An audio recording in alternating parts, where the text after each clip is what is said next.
All right, hello, Lawyer Royals. I'm back at court again. So today, they continue with the cross-examination of Brianna Bungalon. Okay, so let me tell you all what's going on here. So first of all, hold on. Now, of course, Nicole Westmoreland is the one who was doing the cross-examination yesterday, and she continued today. So let's get into it because she was really poking a lot of holes in her story, okay? Lots of holes in the story. Okay, so let's get into it because first of all, okay, so she started out showing some text messages between Cassie and Bonna. That's what she calls herself. That's her nickname or whatever. Started out by showing some text messages between her and Cassie. Now, remember, this is the lady that said Diddy dangled her over the balcony or whatever. Okay, let me back up. I want to be too close to the camera. She said, basically, there was a text message sent May the 10th of 2016. Now, this was after Diddy supposedly made those threats that he would kill her at the photo shoot. This was in April. Okay, so then she was talking about, you know, she was trying to be cool with Diddy. After everything that happened with the balcony incident, making the threats, she said they were trying to be cool together. Okay, so then they started asking her about these rugs with a D. Now, they were showing pictures of illegal substances that she obviously had texted Cassie. So in one bag, there was like a little small baggie with some brown powdery-like substance. I don't know what that was because I don't know anything about rugs, so don't ask me, okay? But it was a brown substance like a powder, and it was in a little small baggie. Then she had another picture that she sent Cassie, which was like some white pills, some blue pills, and some white powder that looked like some Coca-Cola. Okay, so they asked her about that. Now, she says to her, you said Mr. Combs threatened your life 2 weeks before this post, right? Basically, before you sent Cassie these pictures, you already said Mr. Combs threatened you, right? She says, yes. She says, but weren't you scared? She says, weren't you too scared to do that? She says, I guess not. She said, well, you said Diddy held you over the balcony, then threw you onto the furniture. She says, you also said Cassie saw this. And then the witness says, I don't know. I can't speak for her. Then Westmoreland says, you told the government on multiple occasions that Cassie saw it. She says, I don't know. Westmoreland then says, injuries. There was injuries in the demand letter that were not accurate. Now, I asked you about your claims. You said that he groped your breast, and supposedly Diddy groped her breast so hard that there were bruises on him and all of this stuff or whatever. And so she says your attorney grabbed and squeezed, or you told your attorney, or your attorney said, I'm sorry, what's going on? Oh, okay. So she said, that's okay. She said you told, your attorney said that Diddy grabbed your breast and squeezed them so hard that you had bruises. Then she says, I don't know. Girl, how do you not know? Who told your attorney this? Where's he getting this information from? Please make it all make sense. So then she says, I'm asking you now, is this true? This is what Westmoreland asked her. So she says, you spoke to the government April the 9th of 2025, and you told them Diddy grabbed your breast. She says, I don't remember. She's not remembering anything at this point, okay, clearly. Now, I'm not saying this young lady is lying because keep in mind, they did take a whole lot of illegal substances back then. Her and Cassie were always doing these drugs. And then not to mention, she talked about yesterday, there was a time when her, Cassie, and Diddy went on an 8-hour binge with ketamine. So maybe she just doesn't remember certain things, I don't know. But she had to have said these things for her attorney to put it in the paperwork when he filed the complaint. And by her attorney, I'm talking about Tyrone Blackburn, because that was the first attorney she had. So Westmoreland then says, when you met with the government January the 18th of 2024, you spoke of the balcony incident. You never said that he grabbed your breast. She says, I don't remember. Westmoreland says, you had your lawyer, Mr. Tyrone, he was there. He was there with you. And some prosecutors, the same prosecutors that did your direct examination, right? Same ones, and someone was taking notes. You understand that, right? And then there's an objection by the prosecution, and then, of course, it's sustained. Okay, then Westmoreland says, isn't it true that your lawyer alleged for the first time that there was an sexual assault, and you knew it wasn't true? But you repeated it, and you continued to repeat it after your lawyer said it. So then she says, and this is when they have an objection, the government does. And then the judge asks her, no, I'm sorry, not even the judge asks her. The victim says, can you rephrase that? Now that's usually what the judge will say if someone objects. He'll say, can you rephrase the question? She literally asked Westmoreland to rephrase it. Okay, so then Westmoreland repeats the question. Then there's another objection and the judge says, break it down. So Westmoreland says, after the first interview with the government, your attorney put multiple untrue claims in the demand letter. He alleged, these are allegations he alleged about Diddy or Mr. Combs, and he alleged that you were SA'd. Is that true? She says, I can't speak for him. Now she's saying she can't speak for her lawyer, but if you are saying that Diddy SA'd you, you don't have to speak for your lawyer, speak for yourself. And that's what Westmoreland told her. She said, I want you to speak for yourself. Then the victim says, you keep saying started. I can't agree with that because Westmoreland saying your lawyer is the one who started the S assault claims. Isn't your lawyer the one who started those claims? And she's like, I can't speak for him. She says, well, speak for yourself. Westmoreland says the grabbing of your breast is a lie. She says, can you rephrase that? She says, then she repeats it. Is him grabbing your breast a lie? And your lawyer started the claims about the SA. She says, you keep saying the word started. It's hard to answer because I don't agree with all of it. Westmoreland then says, ma'am, was it your understanding, okay, was it your understanding that the only way that you could file a lawsuit was to say that you were assaulted? She says, I don't recall. There's an objection and the judge overrules it. Westmoreland says, let's go back to the balcony incident. Now, did you file a police report? You said you were screaming, you were aware, you weren't aware of anyone calling the police. Did you call the police? She says, no. Were you aware of anyone else calling the police? I don't know. Westmoreland says, did you go to the hospital or urgent care? She says, no. Did you tell the chiropractor? She says, no. Westmoreland says the chiropractor didn't put bandages on you. And she says, no, I hurried out. So she's saying that she went to the chiropractor didn't put any bandages on her because she left in a hurry. So then Westmoreland says, well, who put the bandages on? Because remember, I told you yesterday she had bandages all over her back. A bunch of Band-Aids that she says her ex-girlfriend put on there wherever she said the pain was. So Westmoreland asked her, what's the name of the girlfriend? She says, well, she goes by. She says, no, I don't want to know what she goes by. What is her name? So she says her name, I think her name is Sarah. She's acting like she doesn't know the woman's name or she doesn't want to give the woman's name. Why don't you want to give the woman's name? Because it's seeming like that maybe if they get in touch with this woman or whatever, if they've spoken to her, she can't corroborate your story. I mean, that's what it's given. I'm not saying that's what it is, but that's what it seemed like. So then Westmoreland says, you warned the government about a girl named Friday. You said that she was there. You warned them that Friday didn't know about the allegations that you were making. Is that true? She says, yeah. You continue going around Mr. Combs. You weren't too scared. She says, I kept my distance. And then there's an objection. Okay. Westmoreland, before the judge can say anything, Westmoreland apologizes. And then she changes the question. She says, I apologize, Your Honor. Then she says, you told us about an 8-hour ketamine test. What did she call it? No, she called it an 8-hour ketamine fest. That's what she said. You told us about an 8-hour ketamine fest. But you kept your distance, right? And you told the government that you were scared. Or you said that you were scared. But you told the government that you and Mr. Combs shared a blunt. Now, mind you, she literally just said that she kept her distance. But now Westmoreland traps her and says, but you told the government that y'all shared a blunt. So how are you keeping distance when you're sharing a blunt with somebody? Make it all make sense. Okay, she goes to say, he did these horrific things to you. He did these horrific things to you. And then you share a blunt together.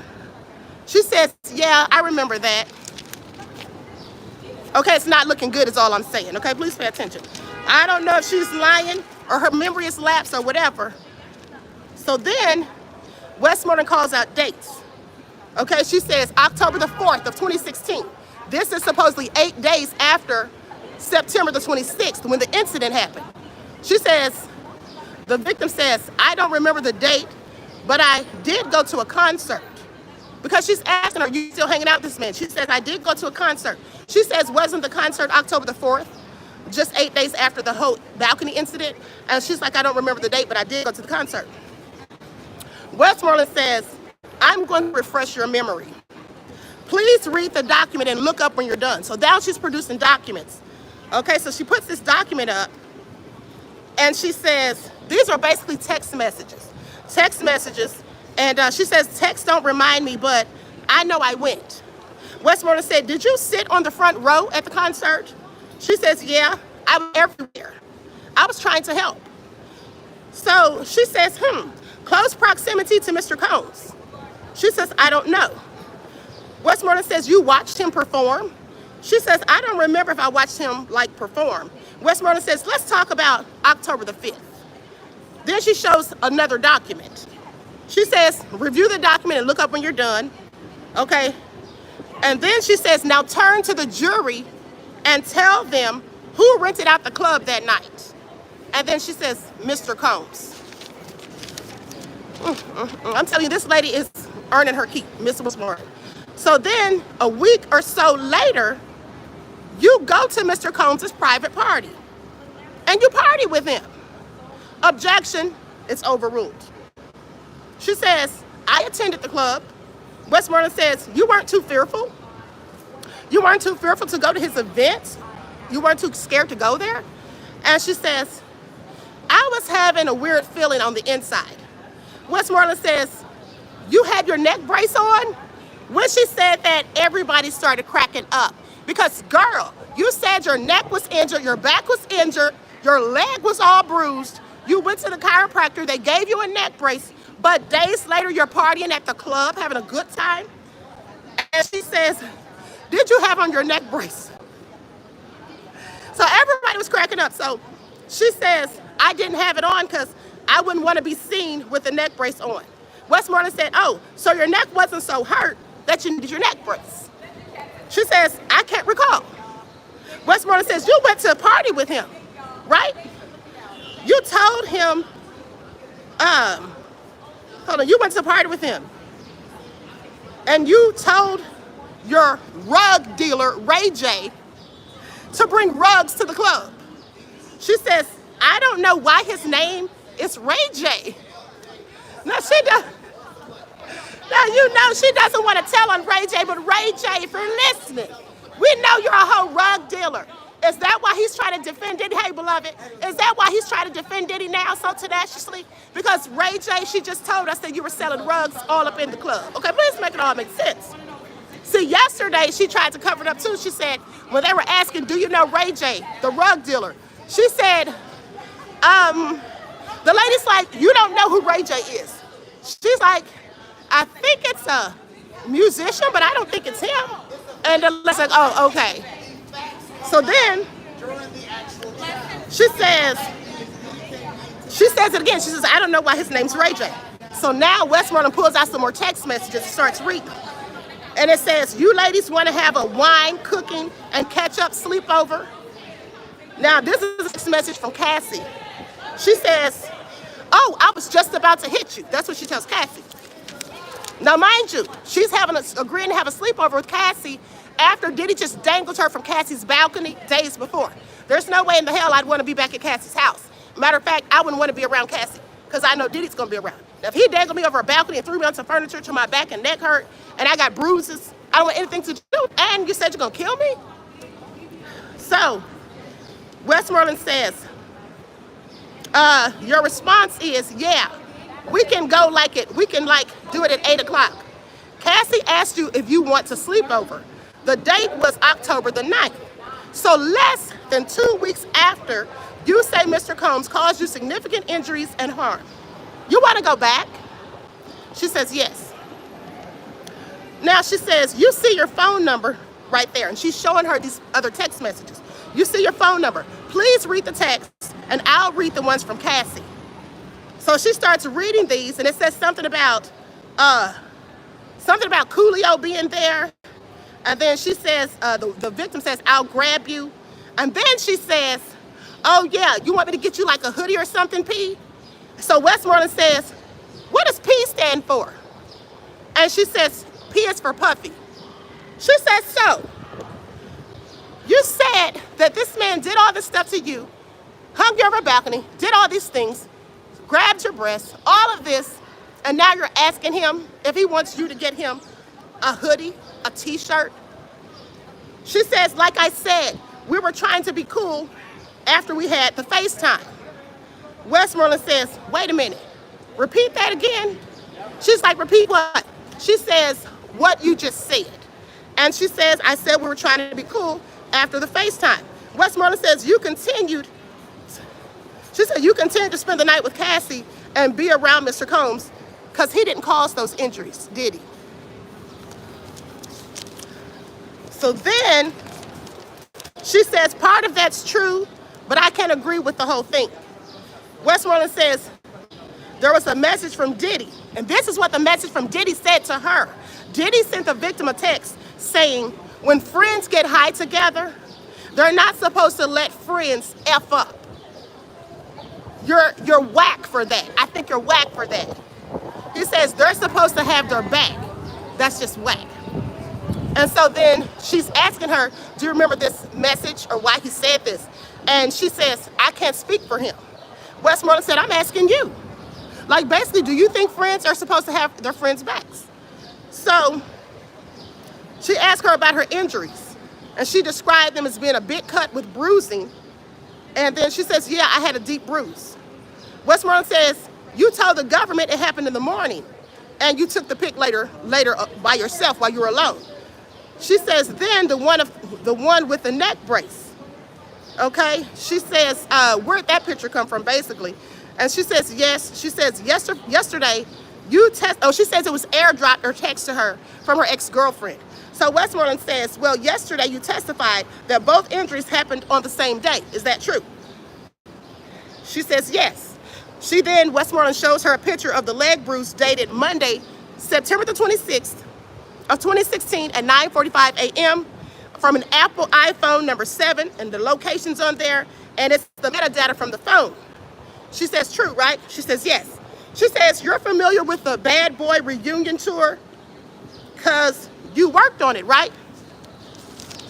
So now she's had all this stuff happen to her with Diddy, but she's working at his tour. She says, I didn't work there officially, but she did help. Westmoreland says, but you worked on it. She says, yes. Do you remember Cassie and Diddy's travel schedule? They object. The judge says, proceed. Westmoreland says, please show. And she has them pull up some more documents, receipts. Now, after reviewing, read the documents, there was 3 of them. She said, then look up when you're done. So here's the gist of it. On the documents, the Bad Boy reunion was scheduled September the 26th of 2016. This incident at the balcony at Cassie's apartment happened September the 26th, the day after. How could that happen if they were on tour for the reunion? So she says, the Bad Boy reunion was September the 25th of 2016. He performed right alongside Lil' Kim. Am I right? She says, I can't recall. She says, Diddy and Cassie were at a benefit for Boys and Girls Honor Salute to Achievement on September the 26th. Oh, and by the way, I met one of my subscribers while I'm here. I met several of them, but this particular one that I met, she's the one who started this benefit in 2013. She also told me that Lyra Cohen is on the board. Okay, it's one of the board members. So anyway, this was on the same day that she claims the balcony incident happened. So she says, I don't remember. Westmoreland shows documents from the Trump International Hotel and Tower. It shows the arrival for Diddy and Cassie, because he used the name Frank Black, just like he did with the Freak-Offs. And it's dated 9/24/16. That's when they arrived. Departed 9/29/16. They were not even there. They were out of town. They weren't in California. They were in New York. So goes on to say, she also shows breakfast receipts sent to their room, the runner's fee, and they were having these expensive breakfasts, honey. $210 for breakfast, $107, $102, $300 some dollars for breakfast. I'm like, what were they eating? Okay, then she shows her all of this, and she says, would you agree that one person cannot be in two places at the same time? And so she looks at it. She says, now you told us that Mr. Combs came to Cassie's house, held you over that balcony, and threw you into some furniture on September the 26th of 2016. That he caused injuries to your neck, back, and leg on September the 26th of 2016. Mr. Combs didn't cause those injuries as you stated, did he? I can't agree with you on that. Then she shows her the photo of the metadata again. She says, you agree a person can't be in New York and California at the same time. She says, my answer still stands. Westmoreland says, ma'am, you came in here and lied to the ladies and gentlemen of this jury, didn't you? She says, I can't agree. She says, no further questions. No further questions. So then, of course, the government needs a whole sidebar to regroup. This is not going good. Okay, at the end of the day, this is not going good because the bottom line is the stories keep changing. There's numerous inconsistencies, saying one thing and then something else pops up, and then they have documents showing that it didn't happen on this day. Now then, of course, on the redirect, the prosecution comes back and they try to basically make it look as if, you know, she's telling the truth. She just got her dates mixed up. And they asked her, how could you get the dates mixed up, basically? And she says, because it was a while ago. Now, I thought she was going to say because of all the drug use, the illegal substances, you know, that they had been taking. That would have probably been better because I could see that clouded your brain. So I don't know, honey. This is not looking so good for today, okay? But the government comes back and asks her about, did you talk to Cassie before she filed her lawsuit? She says, yes. The government said, what did she ask you? The victim says, or the witness says, she asked to use my name. Why did she want to use your name in her complaint? And she said about the balcony incident. And then she says, I asked her, please not to use my name. So after that, after the complaint was filed, she says, you were talking to Cassie and what happened? You know, were you talking to her about what happened when you spoke with her? Or were you two making up a story? Because see, here's the thing I forgot to tell you guys. When we first got to court this morning, before court even started, before they brought in the jurors, they basically, the prosecution that is, were talking to the judge, and they were saying that from Miss Westmoreland's line of questioning yesterday upon the cross, that she was painting a narrative or painting the picture that Cassie and Brianna Bungalon made up this story, that they concocted this story about the whole balcony incident. And she said that, you know, she didn't really, they didn't, the prosecution didn't really like that, of course. So she asked her, were you just telling Cassie what actually happened, or were you all making up a story? Because her and Cassie said two different things. So when she's saying this, the defense objects because they say she's leading the witness, and she was. She was literally leading the witness and telling her what to say, basically, okay? And so the judge sustained it. Okay, so then the government says, do you have any doubt that Mr. Combs held you on that balcony? She says, I don't have any doubt. The government says, when you filed your lawsuit, were your statements the same or different as Cassie's? She said it was different. The government says, do you remember every single detail? She says, no.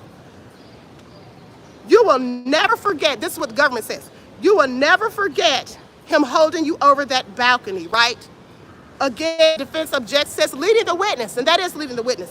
When you phrase the question like that, you're literally telling them what to say, okay? So she was leading her. So it was sustained.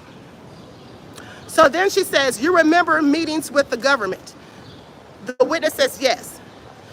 The government says, each time asked about the balcony incident, did you tell the government Mr. Combs held you over the balcony? You screamed and you knew what the F, and you said he was screaming, you knew what the F you did, and then threw you into the furniture. She says yes. Okay, then the government says, did you read the demand letters sent by your lawyer? She said, not all of them. The government says, when you asked, or when you saw that he had some things that were inaccurate, the wrong information, what did you do? She says, I fired him. So that makes it look like, okay, she's probably trying to tell the truth. Maybe she's confused about some of the dates. She just got some things that her memory's not, up to par because of all the illegal substances, I think. So then she says, please use your hands to describe what he did. So then she starts demonstrating with her hands what Diddy did when he grabbed her on the balcony. She says he came up behind her, grabbed her underneath her arms. When he put her up there, his hand slid down to her breast. Now, so they're saying that from the accusation that she made in her filing of her lawsuit about Diddy grabbing her breast so hard that they were bruised, they're saying that's when he grabbed him, when she was on the balcony. So that did make sense. It's the way he picked her up and grabbed her. Now, with that all being said, the government said, you wore a neck brace? She says, yes. The government said, why did you wear it? She says, because my neck hurt from being thrown into the furniture. The government says, do you know the exact date of the balcony incident? She says, no. But see, if she didn't know the exact date, she should have said that. She should have said that. Why would you pick a date if you don't know the exact date? Because now you said the 26th of September, 2016, and this lady's pulling out all this from the defense. She's pulling out all these receipts to prove that that's not what happened. So now there's a reasonable doubt. And it's making her story look sketchy. So then the government says, do you have any doubt that Diddy hung you, or Mr. Combs hung you over the balcony? She says no. The government says no further questions. Now, we thought that was the end of it, but no, there's more. Miss Westmoreland comes back, and she says, when you filed a lawsuit against Mr. Combs, you weren't rich, right? And she says, no, I wasn't. She said, now this is your chance to be a millionaire, right? She says, I can't agree with you on that. She says, basically, she asked her, like, why did you file the lawsuit? She said, for justice. She said, for yourself. She said, for justice. She says, for you to get money. And she says, I can't agree.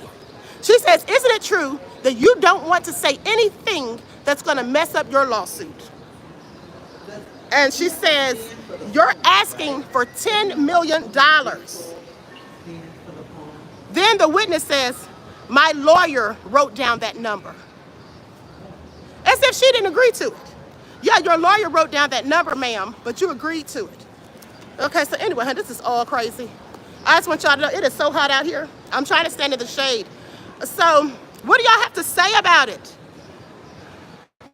Okay, Kayla said this gets crazier. Yes, it does, okay? So listen, that's all for now. Now, today was a short day because we didn't come in until 11, and I think we're going to be done at 4. When we get back in, they're going to have the Jane Doe witness because they're done with Bungalon. They're done with her for the day, so we're going to have the other witness come in, the Jane Doe, and then after that, that'll be it for today, I'm pretty sure. So I'll come out here and do another recap when we're done, and I'll go live tonight because I got my Ethernet cord, okay? So I'll go live again tonight. But can y'all believe Ray J got called out in here? Ray J, please sit down somewhere. Okay, no wonder he's running all over the place on Dish, News Nation and all of that. Okay, yeah, it's getting real crazy. It is getting real crazy. Oh, you're welcome, Miss Butterscotch. Is that what that says? I don't have my glasses on, you guys. Thank you. Oh, somebody said I was looking good. Let me tell y'all something, honey. Y'all know I'm sick. Okay, I just want y'all to pay attention. Now, I told you guys I was sick like a week ago, and then when I got here, I got dehydrated. Okay, I had to call my doctor, tell him my symptoms, and he was like, you're dehydrated. So I had to drink all this water, and then I had to drink coconut water to replenish my electrolytes. And somebody had the nerve to leave me a comment in my a comment last night. I saw it. It said, Queen, you need to get better. You need to do something because you're starting to be hard on the eyes. I said, I know you didn't. Oh, so you're going to go in on the Queen? Now, we all know that nobody's their best when they're sick. I mean, the nerve, right? Sweetie said, what were your symptoms? Well, I had like dark circles under my eyes. I was like had palpitations of my heart, barely able to, urinate or whatever, and because I was dehydrated. Because before I got here for like 2 or 3 days, I wasn't drinking my proper amount of water because I was rushing, getting everything together. And then when I got here, I was at court all day, right, for like 2 days straight. Well, I did have like a couple of bottles of water, but that's not nearly enough. And it's just been out here in this hot sun.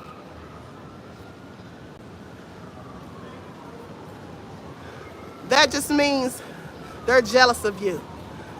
Okay, somebody said the audacity. I know, but y'all know what? I don't pay these people no mind, honey.